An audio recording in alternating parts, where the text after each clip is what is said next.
जय हिंद दोस्तों, मैं विशाल कुमार दुबे और आप देख रहे हैं डायमंड एकेडमी का ऑफिशियल चैनल। तो दोस्तों, हम लोग ने जो पिछली बार हम लोगों ने हेल्थ सेक्टर तक हमको लगता है हम लोगों ने ये टॉपिक डील कर लिए थे, ये सेकंड चैप्टर का।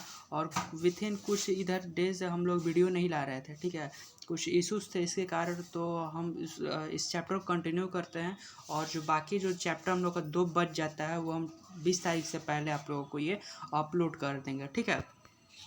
तो देखिए, हम लोग के पास जो टॉपिक आता है वो आता है एम्प्लॉयमेंट, यानी बेरोजगारी। अब देखिए बेरोजगारी क्या होता है। तो देखिए, बेरोजगारी को अगर हम लोग परिभाषित करते हैं तो बेजोड़ रोजगार से हो सकता है। बे मतलब होता है बिना, और रो मतलब होता है रोजगार, यानी कि बिना रोजगार का। अब समझिए कि रोजगार तब क्या सीमित है। तो देखिए, रोजगार वो शब्द है, देखिए रोजगार बना है रोजी और रोटी से। अगर हम लोग अगर कम भाषा की अगर बात करें तो दिनचर्या में यूज होने वाले जो कार्य हैं, दिनचर्या में जो यूज होने वाले जो हम लोग की ज़रूरतें हैं, जो उसको हम लोग अपने कार्य से पूरा करें, उस और उस ज़रूरत को पूरा करें, वो रोजगार हो जाता है, ठीक है। अब रोजगार तो जब हम लोग के पास रोजगार ही नहीं है तो हम लोग वो ज़रूरत कहाँ से पूरा करेंगे, ठीक है ना। हम लोग को तो ज़रूरत पूरा करना है, लेकिन हम लोग के पास तो रोजगार ही नहीं, तो हम लोग ज़रूरत कहाँ से पूरा करेंगे। तो देखिए, अनएम्प्लॉयमेंट कहता है कि अगर किसी आयु के बाद, एक निश्चित आयु के बाद अगर कोई व्यक्ति अपना कार्य ढूंढता है लेकिन उसे कार्य नहीं मिलता है तो वो बेरोजगार की श्रेणी में आता है, ठीक है। अब निश्चित आयु की अगर बात करें तो देखिए, गवर्नमेंट कहती है कि 18 वर्ष से अगर कम का व्यक्ति अगर कोई कार्य करता है तो वो चाइल्ड लेबर के अंतर्गत आता है। लेकिन एनसीईआरटी का बुक की अगर हम बात करें तो 50 ईयर्स, यानी एनसीईआरटी कहता है कि 50 ईयर्स के बाद अगर जो कोई काम करता है तो वो चाइल्ड लेबर के अंतर्गत नहीं आता है। तो अगर आपसे एग्जाम में पूछे अकॉर्डिंग टू एनसीईआरटी तो आप 15 ईयर्स दीजिएगा, अकॉर्डिंग टू गवर्नमेंट तो 18 ईयर्स दीजिएगा, ठीक है। और एक बात हो सकती है भाई, अगर दोनों नहीं पूछेगा तो आप 18 ईयर्स दे सकते हैं, ठीक है। और हाईएस्ट एज कितनी होती है, मतलब कि कहाँ तक, उसके बाद हम लोग बेरोजगार नहीं कहलाएंगे तो कितना तक मतलब एज होता है कि भाई कितना तक हम लोग जॉब कर सकते हैं। तो देखिए, जॉब कब तक कर सकते हैं इसका कोई लिमिट नहीं, लेकिन 50 से 60 वर्ष, 59 ईयर्स अगर बात करें एनसीईआरटी की। लेकिन 60 ईयर्स गवर्नमेंट कहती है कि 60 ईयर्स, तो 60 ईयर्स के बाद सबको रिटायरमेंट भी दिया जाता है, ठीक है।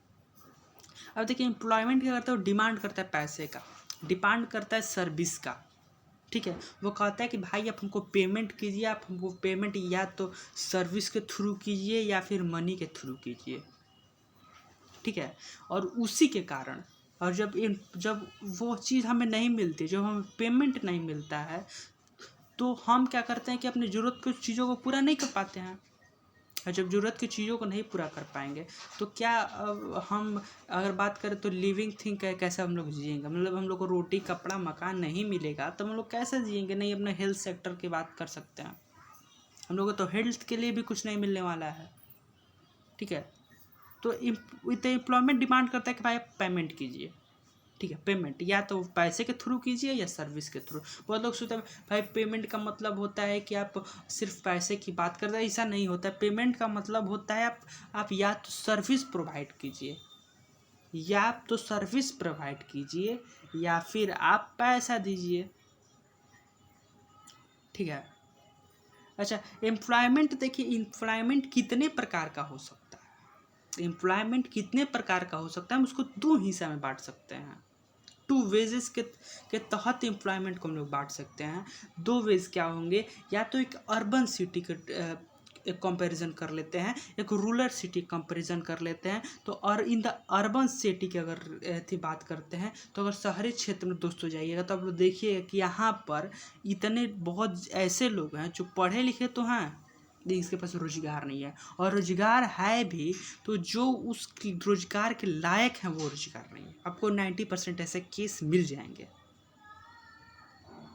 यानी अर्बन एरिया में सिर्फ एक ही प्रकार का आपको रोजगार मिलेगा, वो है एजुकेशनल एम्प्लॉयमेंट,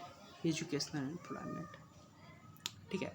और अगर बात करते हैं रूरल एरिया में कितने प्रकार का अनएम्प्लॉयमेंट होता है, तो भाई मेरे रूरल एरिया में 2 ही प्रकार के एम्प्लॉयमेंट होंगे।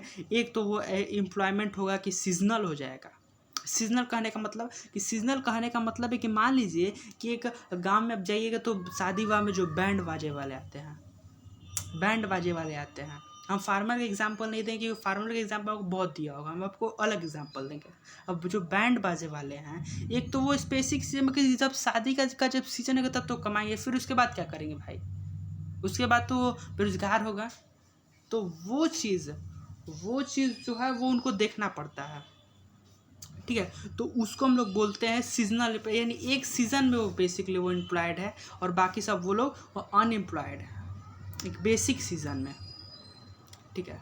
अब डिस्कस या हिडन अनएम्प्लॉयमेंट क्या होता है। तो हिडन अनएम्प्लॉयमेंट कहने का मतलब है कि वो एम्प्लॉयड तो है, रोजगार तो उसके पास है, लेकिन वो सरकार की नज़र बेरोजगार है। कहने का मतलब कि अगर कोई कार्य आप लोग कर रहे हैं, वो कार्य करने की लिमिट है कि 3 ही आदमी इस कार्य को कर, लेकिन वहाँ पर चले गए 5 आदमी, ठीक है। मतलब कहने का मतलब कि एक किसान का खेत है, अगर एनसीईआरटी जो एग्जांपल दिया मैंने उसकी बात करूँ तो कि एक खेत है, उस खेत में 3 आदमी काम करने की जगह है, लेकिन वहाँ पर चले जाते हैं 5 आदमी। तो सरकार के नज़र में तो वो 2 बेरोजगार हैं, लेकिन समाज के नज़र में वो रोजगार हैं। वो कार्य तो कर रहे हैं, लेकिन सरकार के नज़र में, क्योंकि सरकार को उससे कोई बेनिफिट नहीं मिले। आप लोगों को मालूम है जो हम लोग वर्क करते हैं वो डायरेक्ट हमारे इकोनॉमी से इन्वॉल्व होता है। यानी जो हम लोग कार्य करते हैं, यानी सपोज दैट एक आदमी एक मैन्युफैक्चरिंग कंपनी में काम करते हैं तो उससे गवर्नमेंट को बेनिफिट मिलता है। और अगर वो बेनिफिट अगर उस एक काम को अगर 2 आदमी करते हैं तो उससे क्या बेनिफिट मिलेगा गवर्नमेंट को? तो गवर्नमेंट उसको देखते हैं कि वो अनएम्प्लॉयमेंट है, उससे कोई मतलब नहीं है, ठीक है। ये होगा सीजनल एम्प्लॉयमेंट, वो हो गया, ठीक है। एजुकेशनल अनएम्प्लॉयमेंट में लेके एक जो कार्य करने की जो क्षमता है उससे कम हमें कार्य मिले या नहीं मिले, ठीक है।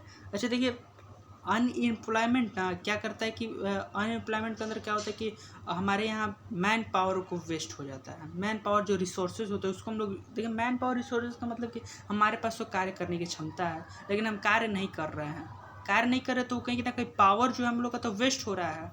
अगर एक किसान के पास खेती करने की क्षमता है, लेकिन वो खेती ना करके वो दिन भर घर में बैठा रहता है, तो क्या उसका मैन पावर जो है, उसका जो अंदर का जो पावर है, जो शक्ति, वो तो वेस्ट हो गया। उससे डायरेक्ट हम उसको तो लॉस हो गई, डायरेक्ट उसको हमारे कंट्रीज़ के जो इकोनॉमिक सिस्टम है उस पर बहुत ज़्यादा उसको इफेक्ट पड़ेगा, ठीक है। और देखिए, अनएम्प्लॉयमेंट क्या करता है कि हमारे एक इकोनॉमिक्स के अंदर वो बहुत ज़्यादा बहुत ज़्यादा क्राइसिस ला देता है। क्राइसिस का मतलब कि देखिए, अनस्टेब्लिश आ जाता है अंदर कि कार्य करना चाहिए नहीं करना चाहिए। तो उसके अंदर क्या होता है कि आपको जो टैक्स मिलता है, जो गवर्नमेंट टैक्स लेती है, वो टैक्स आपके पास बचा नहीं। अब जो टैक्स नहीं बच जाता है तो गवर्नमेंट का तो भाई कहाँ से वो पैसा जुटाएगा? तो कोई ना कहीं एक हमारे इकोनॉमिक सिस्टम में होता है क्राइसिस तो आ ही जाएगा, ठीक है।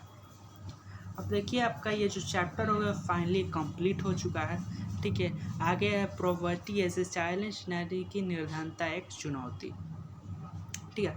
मैं आप लोगों को जितना भी पढ़ाया हूँ इसमें आपको हिंदी बता देता हूँ। अनएम्प्लॉयमेंट का मतलब रोजगार होता है। अगर सीजनल अनएम्प्लॉयमेंट का बात करें तो वो होता है मौसमी बेरोजगारी। एजुकेशनल अनएम्प्लॉयमेंट की बात करें तो शिक्षित बेरोजगारी। और हिडन अनएम्प्लॉयमेंट की बात करें तो वो हो जाएगा प्रच्छन्न बेरोजगारी या छुपी बेरोजगारी, ठीक है। दोनों एक ही चीज़ है, ठीक है।